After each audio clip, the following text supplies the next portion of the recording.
Y al ser todo comunicación, el concepto se vacía de contenido. Ya no sabemos exactamente a qué nos referimos. Autores como Walton o Dominic Walton, que fue citado hace un momento por Alfonso, habla de la comunicación como el mecanismo a través del cual se pueden instalar los flujos de relación entre las personas, negociación, para poder lograr la convivencia. Digamos que ese es el concepto más contemporáneo de comunicación, que ha pasado por la idea de interacción, negociación, gestión, significación, relación.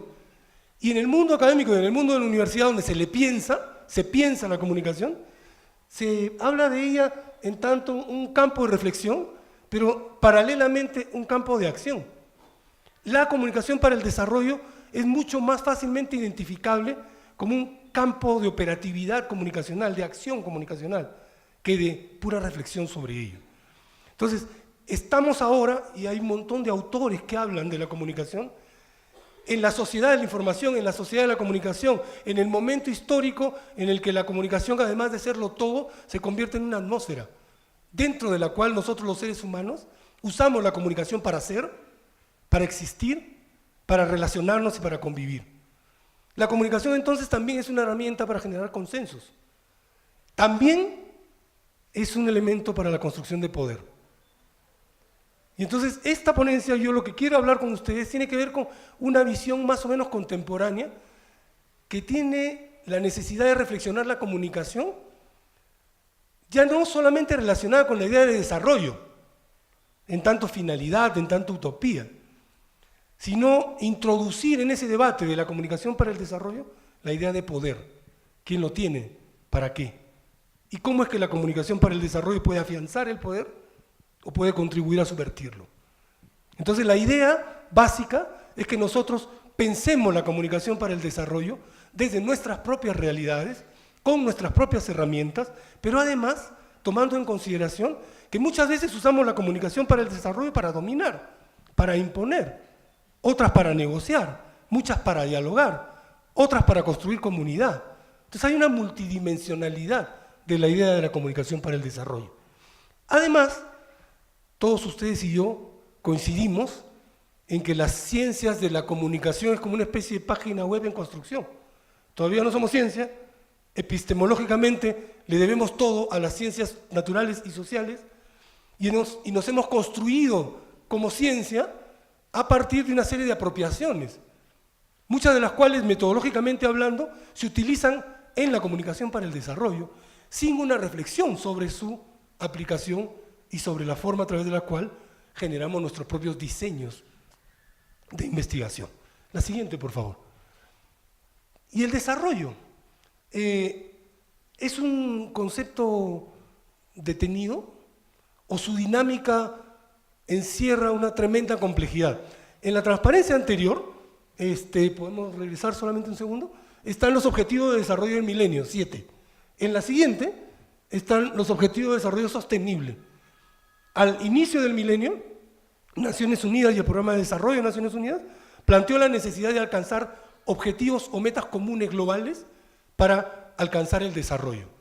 En el 2015 se hizo un balance de lo que eran los objetivos de desarrollo del milenio y nos hemos trazado colectivamente como universo objetivos de desarrollo sostenible. Y hemos pasado de 8 a 17. Y este es un mandato global.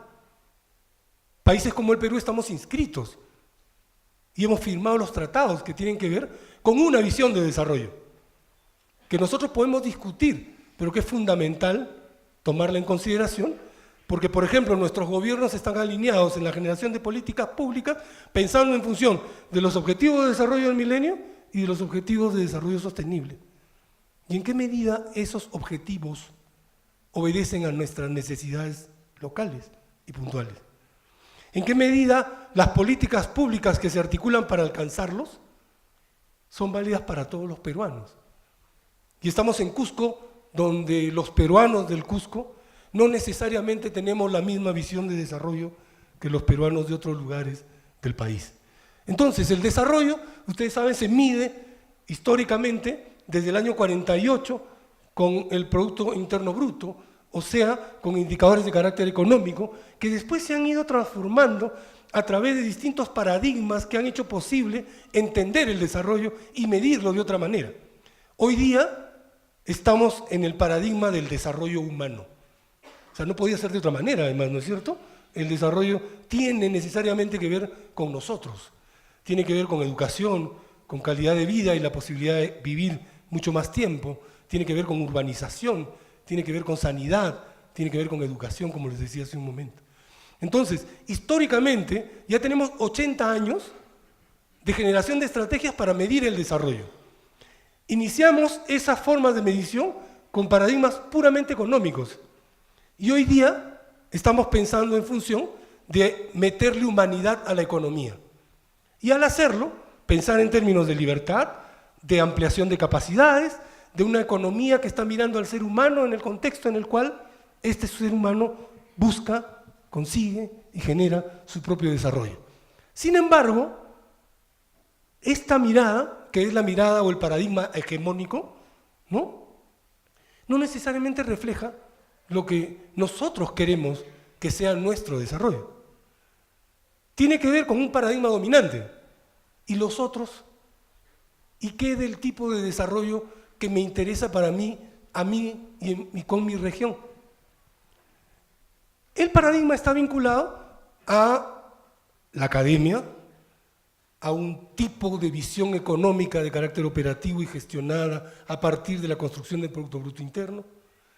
Y entonces es unidimensional, y el ser humano no lo es.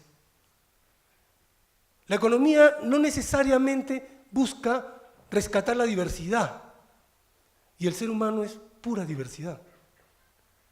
El desarrollo, entonces, concebido desde el patrón hegemónico y además desde modelos de desarrollo y modelos económicos que no necesariamente hemos generado nosotros, plantean y nos ponen sobre el tapete una discusión.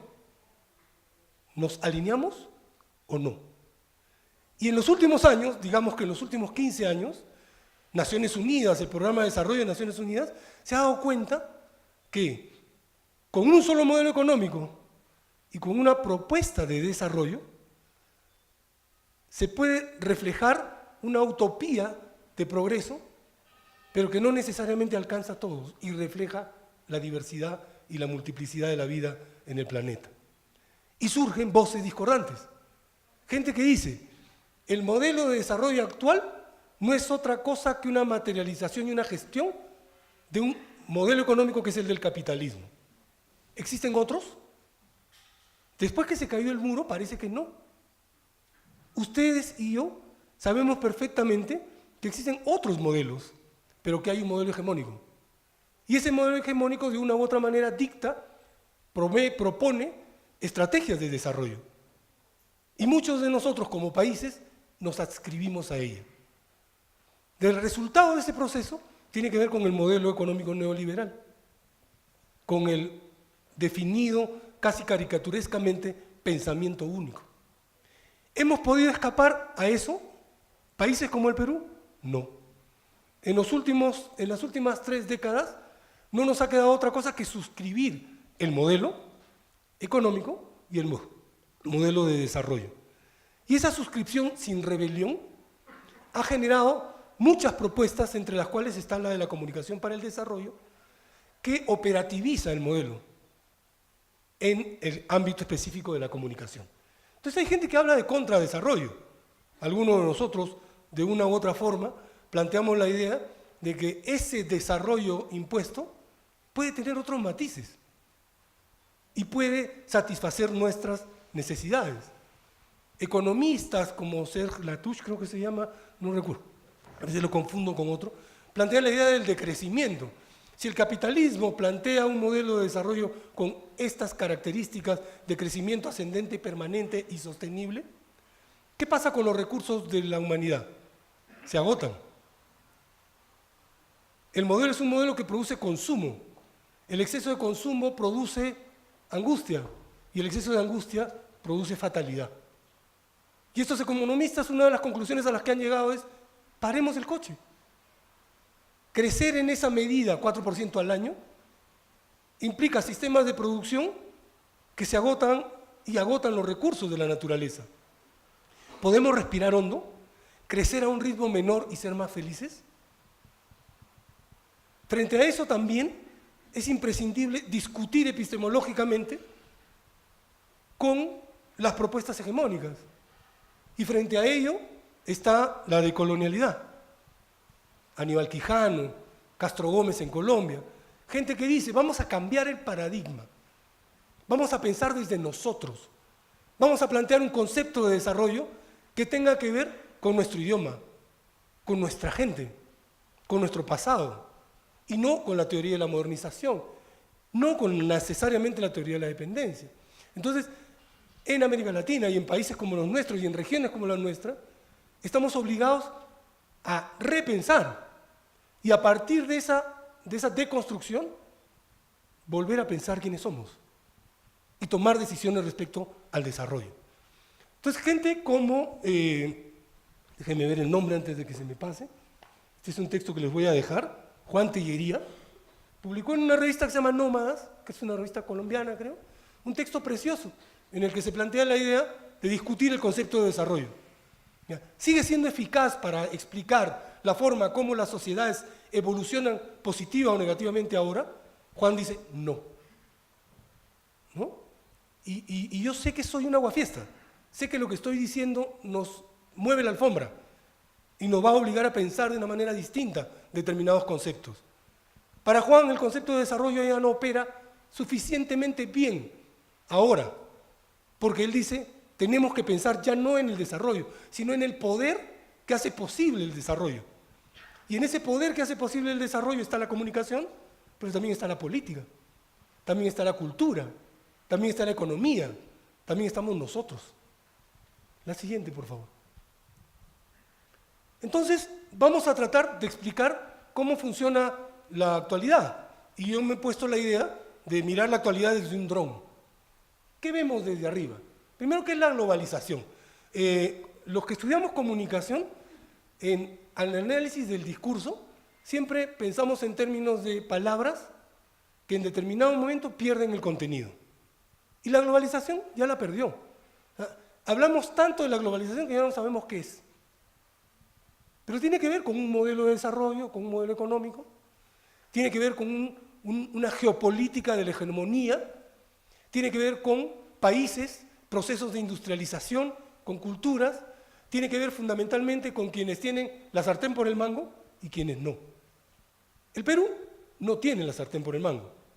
Nosotros somos como Jonás en el vientre de la ballena es la globalización, y nosotros dentro de ella a veces estamos incluidos y a veces no. Globalmente estamos incluidos en la globalización comunicacional, cultural. Tenemos Netflix, tenemos las redes, chateamos, cada vez hay una difuminación más grande entre la diferencia entre lo urbano y lo rural. Estamos globalizados, pero no tenemos el control de lo global. El control de lo global, geopolíticamente hablando, lo tienen los países más poderosos, el G20, digamos, que curiosamente es el grupo de países o de economías más poderosas que cuando se reúnen, ¿qué creen ustedes que hacen? Una agenda del desarrollo global, que después se convierte en la agenda del desarrollo regional y local, y que tiene como punto de vista y partida la economía. Esa propuesta ha ido generando también otras propuestas. Hoy día estamos hablando del enfoque de desarrollo humano, y muy bien dijo Alfonso que tiene una matriz en economistas hindús sensibles, también mirando desde lo decolonial, la idea de un desarrollo que no sea solamente medido desde la economía. Muy bien, ellos han creado a través del Programa de Desarrollo de Naciones Unidas un aparataje teórico, metodológico, que sustenta muy bien el modelo del índice de desarrollo humano y la búsqueda de desarrollo de capacidades. Ese asunto está dentro del modelo político, dentro del modelo económico, dentro del modelo de desarrollo. Nosotros lo adoptamos, nuestros gobiernos también, pero no discutimos con eso. Y la discusión es imprescindible, porque no somos Suiza, tampoco Estados Unidos, somos América Latina, somos el Perú. Maravillosamente el Perú. La siguiente, por favor. También hablábamos del capitalismo, que es algo como la comunicación. Antes había bipolaridad, antes había Guerra Fría. Hoy día no hay una discusión a propósito de quiénes son los otros y quiénes somos y qué posición ocupamos en ese concierto. Nadie, ni siquiera en el mundo de la academia, se discute de manera propositiva cómo transformar el modelo, sino más bien cómo afianzarlo y seguirlo. Hemos generado una poética del statu quo. Hemos propuesto una forma de ser para seguir siendo. Y entonces, al acabar con esos matices, hemos acabado con la discusión. Históricamente el ser humano tiene la particularidad de evolucionar dialécticamente. Y en términos epistemológicos y filosóficos, hemos abandonado esa dialéctica para avanzar sin previsión. Entonces, los grandes discursos del desarrollo nos hablan de la economía del desarrollo humano, del Producto Interno de la creación de capacidades y de formas de acción que tienen que ver con gestión, con autogestión, con participación, con comunidad y con individuo. La filosofía humana del neoliberalismo plantea una idea que yo voy a banalizar con el permiso de ustedes. Pero, ¿recuerdan ustedes hace 20 años el discurso del emprendedurismo? Tú puedes, ¿no es cierto? Tú puedes construir tu empresa, tú puedes... Ese discurso es un discurso que entroniza y además estetiza, además de glamorizarlo, la idea del individuo. Y está demostrado históricamente que el individuo solo existe en comunidad. Y que la comunidad es la única manera a través de la cual puede gestionar su existencia colectiva. Entonces, mientras el modelo propone la gestión individual y la realización del sujeto, la realidad impone la acción participativa y comunitaria. Entonces, el propio concepto de desarrollo plantea una discusión y está en una encrucijada y en una paradoja. Alimentamos al individuo y lo hacemos egoísta, en un contexto y en una sociedad en la que tiene que valerse por sí mismo. Y la demanda real de desarrollo es colectiva. Y como consecuencia de esa, es imprescindiblemente asociativa. El modelo nos dice, hay que provocar la participación. Y tenemos estrategias de comunicación participativa. Y el entorno, y el espacio político, y el espacio cultural, y el espacio propositivo en el cual esto se desarrolla. Y entonces la siguiente, por favor. Estamos corriendo. Entonces, la discusión sobre el desarrollo siempre ha girado en torno a cómo lo logramos. Miren, es una cosa bien interesante. En la discusión sobre el desarrollo, la idea es cómo lo alcanzamos y no qué tipo de desarrollo queremos. ¿No debiera ser dual? ¿No debieran ser paralelos? O sea, ¿cómo y qué tipo de desarrollo quiero alcanzar y cómo lo voy a lograr? Precisamente porque la preeminencia de cómo alcanzar el desarrollo es muy fuerte, también es muy fuerte el concepto, la idea y la operatividad de la estrategia. Entonces, cuando ustedes están estudiando comunicación para el desarrollo, cuando yo les enseño, una de las cosas que les digo es, hay que pensar en la estrategia. Y lo que estoy haciendo es convertirlos en activistas, en militantes de procedimientos y en adoptadores de protocolos. Cuando en realidad la idea es que la idea de desarrollo nos diga cómo proceder. El norte utópico del desarrollo nos plantee cómo alinearnos y qué hacer para poder alcanzarlo. Nos vamos dando cuenta entonces que hay una serie de paradojas, pero también hay una serie de contradicciones. Cuando se convierte en mucho más importante la estrategia que la política, estamos enfrentando una situación que hace que ambas cosas se conviertan en poco operativas. En países como los nuestros, donde la política, les tengo que explicar lo que está pasando ahora, hace menos operativa la posibilidad de desarrollo. Entonces, en estas circunstancias, a partir de esas situaciones y a partir de esos condicionamientos históricos, tomando de alguna manera lo que dijo Alfonso hace un rato, nosotros hemos copiado un modelo de desarrollo, teoría de la modernización, años 50, Estados Unidos. Gana la Segunda Guerra Mundial junto con sus países aliados y después nos dice, ¿tú quieres ser como yo? Cópiate el modelo. 20 años, 30 años después, América Latina dice, yo no quiero ser así, ese modelo no ha funcionado acá, vamos a crear nuestra propia alternativa. Y surge la teoría de la dependencia. Súper importante, porque además políticamente países latinoamericanos alineados con una visión y una impronta de izquierda, plantea junto con otros países africanos un modelo de desarrollo distinto. Pero un modelo de desarrollo distinto, ¿cuándo? En los años 70, cuando muchos críticos ya están planteando la idea de los albores de la globalización. O sea, decidimos ser independientes cuando el mundo se empieza a integrar globalmente.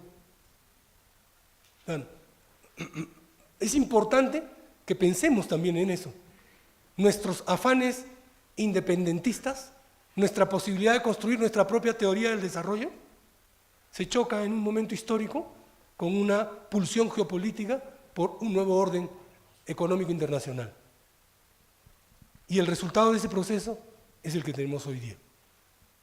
Dos paradigmas siguientes, el paradigma del otro desarrollo, que está vinculado a el medio ambiente. No sé si a ustedes les pasa lo mismo que a nosotros, a mi generación, pero yo cada día me levanto con más miedo de que todo se acabe. El discurso de cuidado del medio ambiente es un discurso tanático, es una ideología de la finitud, es una forma también, en términos comunicativos, de ejercer control sobre las poblaciones, de incluir modos de comportamiento, formas de ser, que toman en consideración la idea de que la vida en el planeta está en riesgo. Y por lo tanto, hay que plantear una visión del desarrollo en torno a esa particularidad. Y entonces, después de la caída del muro de Berlín, las utopías entraron en desprestigio. Y el concepto de desarrollo, que no puede existir si no hay una utopía, se quiebra, se resquebraja, ¿no? Entra en crisis. Y en una crisis compleja, porque para que haya desarrollo tiene que haber utopía. Tenemos que tener un sueño de qué queremos ser.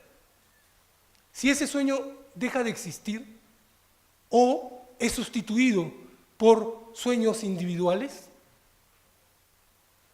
nuestra propia propensión al desarrollo se convierte otra vez solo en estrategia, solo en planificación, solo en indicadores y nada que nos permita saber algo que tiene que ver con nuestra propia configuración y visión de futuro.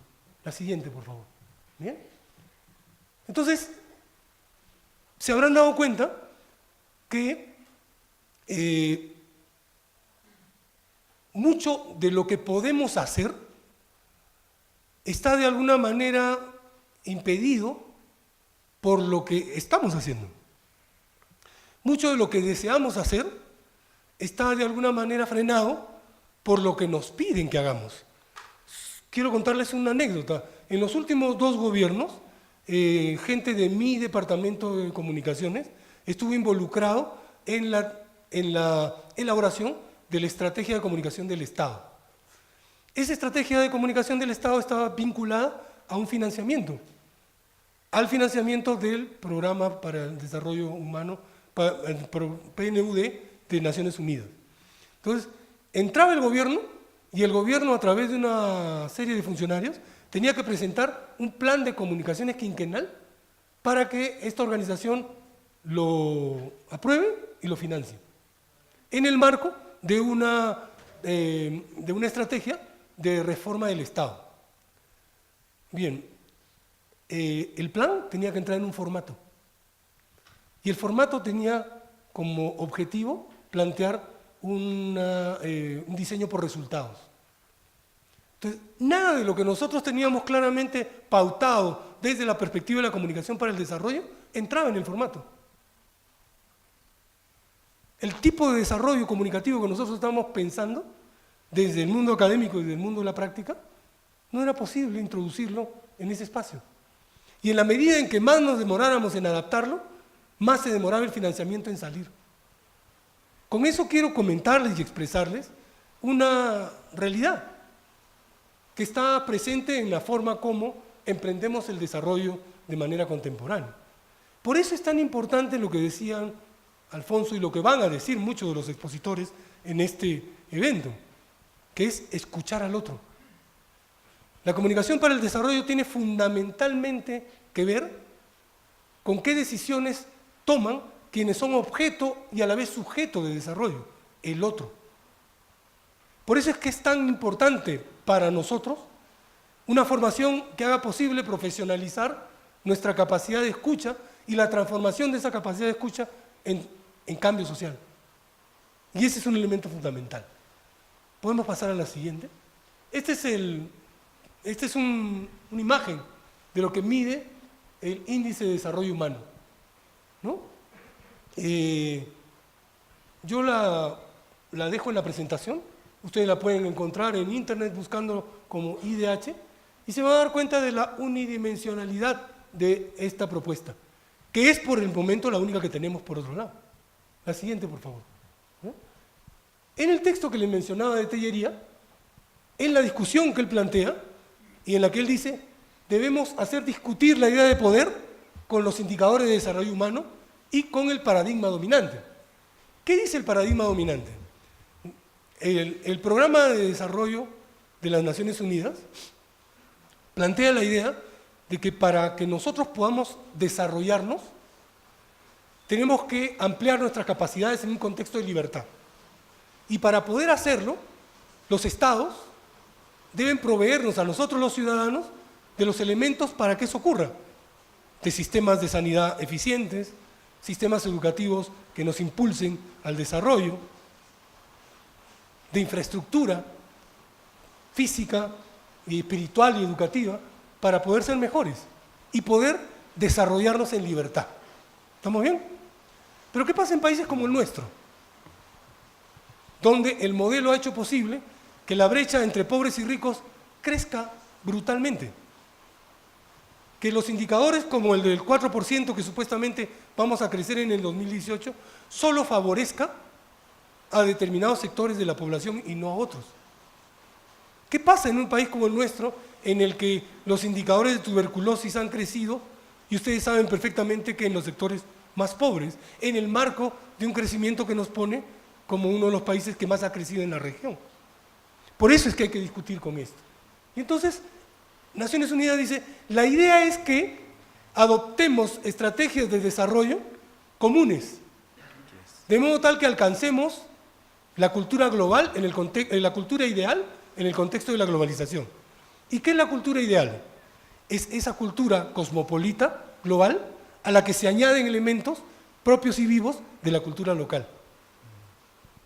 La combinación, la consideración de la diversidad, la multiplicidad. Y ese es el paradigma actual. La siguiente, por favor.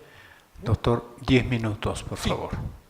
Este es un diagnóstico muy rápido de lo que hemos visto que pasa en el Perú. Y creo que no es necesario incidir mucho en él.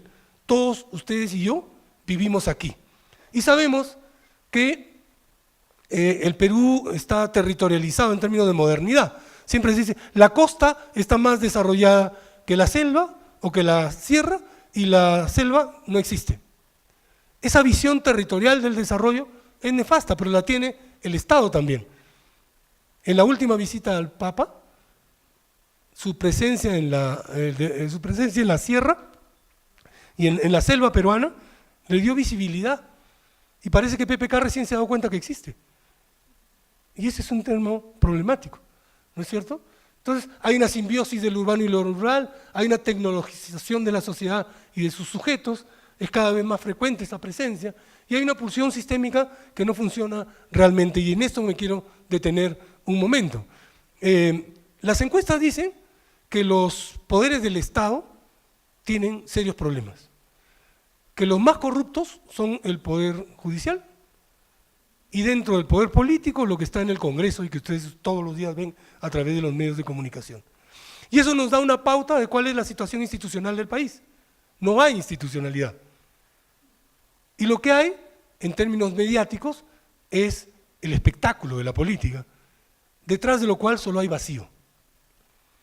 Entonces, frente a esa situación, el dron sobrevuela el Perú y lo ve en crisis. Y nos ve a nosotros dentro de él. Y encontramos entonces una institución, el Estado, desconectada de la ciudadanía. Entonces, ¿qué pasa cuando una institución como la del Estado, nuestro Estado, nos dice tenemos que desarrollarnos por este camino? Y nos dice, utilicemos las herramientas de los gobiernos regionales. El día que llegué a Cusco, en El Sol, se exponía la noticia de que 4 alcaldes estaban fugados, todos acusados de corrupción. ¿No? Entonces hay un problema bien serio, que está en esta problemática, en la que nuestro pensamiento alrededor de lo que es el desarrollo no considera los elementos del contradesarrollo. Por ejemplo, la corrupción. Por ejemplo, los problemas de institucionalización. Por ejemplo, la imposibilidad de conectar eficientemente a Estado y ciudadanía. La siguiente, por favor. ¿No? La siguiente. Y entonces, ¿qué pasa con la comunicación en el Perú? Es más institucional, es más privada que pública y más comercial que social. ¿No es cierto? Y ese es un tema que mañana o pasado lo va a tratar Jorge Acevedo de manera clara. Yo he sido director de Editora Perú y el IRTP, que es el único sistema mediático público que pertenece al Estado, o sea, a todos los peruanos. El resto es privado. Y como el resto es privado, que tiene más del 80% de lo que significa la presencia mediática como sistema en el país, nos impone la agenda. Y eso es gravísimo, porque la agenda de la ciudadanía no está en los titulares de los medios de comunicación, de los sistemas de comunicación. Entonces el discurso de lo que debe ser la comunicación en nuestro contexto no prioriza la agenda ciudadana, pasa por encima de ella, instruye consumidores más que ciudadanos e instala un discurso distópico, material, sin visión de futuro, sin esperanza respecto a nuestras posibilidades como sociedad. O ustedes han visto en el Canal 2 un fragmento informativo que nos diga cómo tenemos que llegar al 2021, si no es con tanques en las calles y policías en los bancos. ¿Se dan cuenta? Entonces, no hay un discurso que contenga la imagen de lo que deseamos ser en un futuro más o menos inmediato. Y la política se genera como agenda mediática y el ranking y las encuestas además son los ordenadores de estos discursos. Entonces, la siguiente, ¿no? ¿Y dónde están las otras comunicaciones? Las que se supone tienen directa relación con la comunicación para el desarrollo. Están en las redes sociales y virtuales, digitales y materiales. Pero también ahí hay una serie de problemas. Hay demasiada información y muy poca comunicación en esos espacios. Se instala una grita permanente que no está organizada y como consecuencia de eso es casi que una comunicación inútil. Los medios locales, multimediales y tradicionales son fundamentales. Deben saber ustedes que en el Perú son 17 las radios comunitarias existentes, en un marco de 4.000 radios, 1.500 de las cuales son formales. Hay más comunicación informal que formal. Y es muy difícil que esa comunicación se articule alrededor de un proyecto comunicacional, como dice Walton, y de un proyecto de nación, como quisiéramos nosotros. Están en actores comunicativos informales que se concentran en las prioridades locales, pero que están desconectados de las agendas nacionales y globales. Y esos mismos son acechados por las corporaciones que se expanden brutalmente desde fuera del Perú oficial. La semana pasada, en un evento en Radio Nacional, nos pasaron unas cifras alucinantes. Se están licitando señales radiales, ¿ya? Y en uno de los concursos son 12 postulantes, 8 son los de RPP, pidiendo licencias en el interior del país. Entonces hay una corporativización de los sistemas mediáticos locales.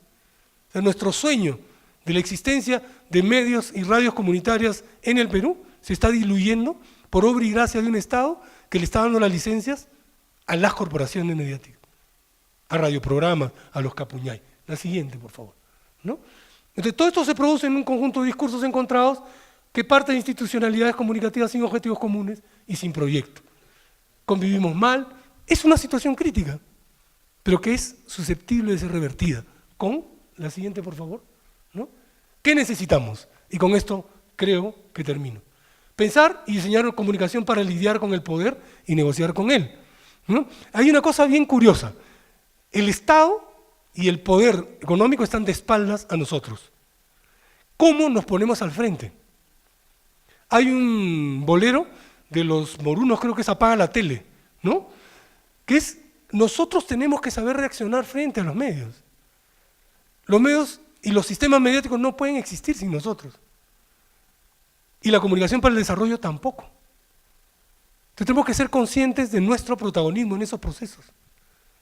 Hay que liberar la comunicación de las amarras conceptuales modeladas de las institucionalidades hegemónicas para liberarla y ponerla en manos de la ciudadanía. Y esa es una chamba que sí es y tiene que ver con la academia, tiene que ver con nosotros, tiene que ver con ustedes, los estudiantes de comunicación.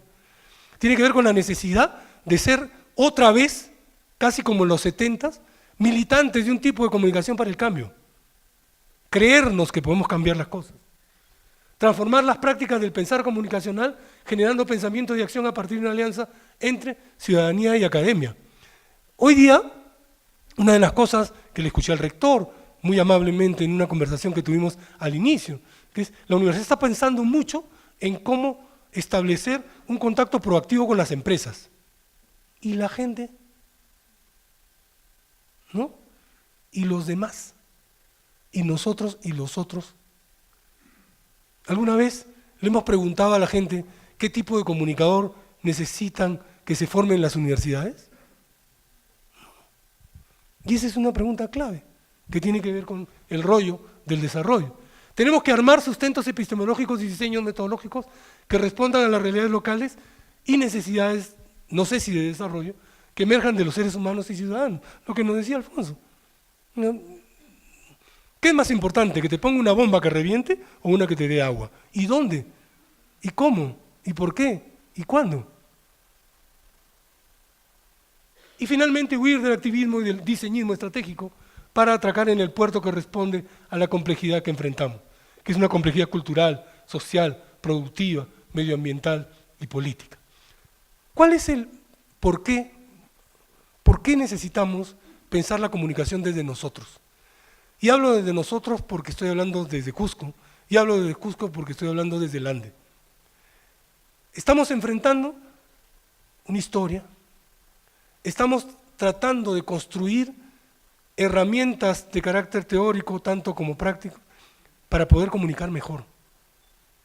Y esa situación no va a salir del soliloquio teórico, sino de la relación de la teoría con la práctica y de la práctica con la realidad.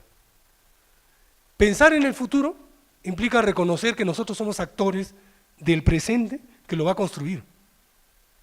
Y poner en nuestros hombros la responsabilidad de hacerlo es algo que nos obliga a estudiar, a pensar, a discutir y a organizar. La comunicación para el desarrollo tiene esa particularidad. Así discutamos con el concepto de desarrollo, tiene que ver con futuro. Y ustedes son más futuro que nosotros. Gracias.